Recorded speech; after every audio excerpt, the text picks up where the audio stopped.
మానవతావాదులందరూ కూడా ఆ రోజు చేసిన డిమాండ్ ఏంటంటే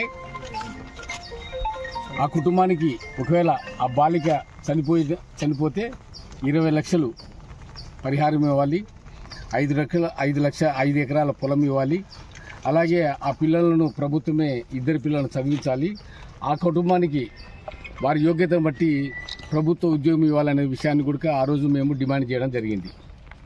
కాబట్టి ప్రభుత్వము ఆ నిర్ధారణకు వచ్చిన తర్వాత, అమ్మాయి చనిపోయింది అనే నిర్ధారణ వచ్చిన తర్వాతనే పరిహారం ఇచ్చారు. కానీ ప్రభుత్వంలో ప్రజా సంఘాలు, కుల సంఘాలు, మానవతావాదులు చేసిన డిమాండ్ను పరిష్కరించకుండా మరి ఇంకొక సంఘటన జరగడం, ఇతను నిజంగా జరిగిన సంఘటనను అందరం ఖండిస్తున్నాం, లోకం మొత్తం ఖండిస్తుంది. కానీ ఆ ఖండించే విధి విధానంలో మేము చేసే ఇంకొక విన్నపం కూడా ఏంటంటే, అసలు ఈ సంఘటన ఇంకా ఎంతమంది బలిపరుచు కావాలి, ఈ సంఘటన కారకులు ఎవరు, ఈ సంఘటనలో ప్రధానమైన వ్యక్తులు ఎవరైతే ఉన్నారో వారిని వెలికి తీయమని మేము చెప్తున్నాం. సభ్య సమాజంలో ఉన్న అంత డిమాండ్ అంతా కూడా ఏంటంటే, మా డిమాండ్ అంతా కూడా ఏంటంటే నిజాలు బయటికి తీయండి.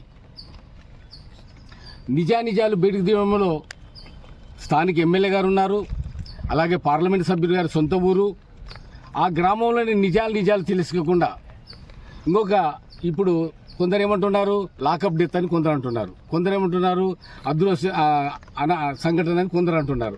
కాబట్టి ఇవన్నీ ఒకదానికొకటి పెనవేసుకుంటున్నాయి. దీనివల్ల ఎంతమంది బలిపరుచుకోవాలి. నిన్నగాక మొన్న ఒక సిఐ ఎస్ఐ గారు కూడా సస్పెండ్ కావడం జరిగింది.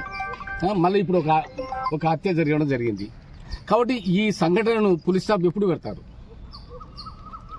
మేము చేసేది కూడా ప్రభుత్వానికి డిమాండ్ ఏంటంటే, అలాగే ఎమ్మెల్యే గారు కానీ ఎంపీ గారు కానీ చిత్తశుద్ధి ఉంటే ఈ సంఘటన పైన, ఎందుకంటే స్వగ్రామైనటువంటి ముచ్చుమర్రి గ్రామంలో జరిగిన సంఘటన కాబట్టి దీన్ని నిజాలు బయటికి రావాలి అంటే ఖచ్చితంగా సిబిసిఐడితో ఎంక్వైరీ చేసినప్పుడే నిజాలు బయటకు వస్తాయి.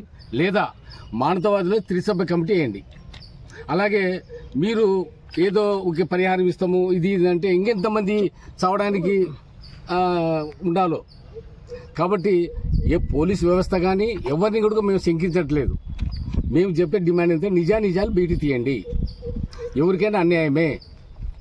కాబట్టి మానవ హక్కులు కూడా ఖచ్చితంగా ఈ సంఘటన పైన ఉండాలనేది కూడా నా విన్నపము.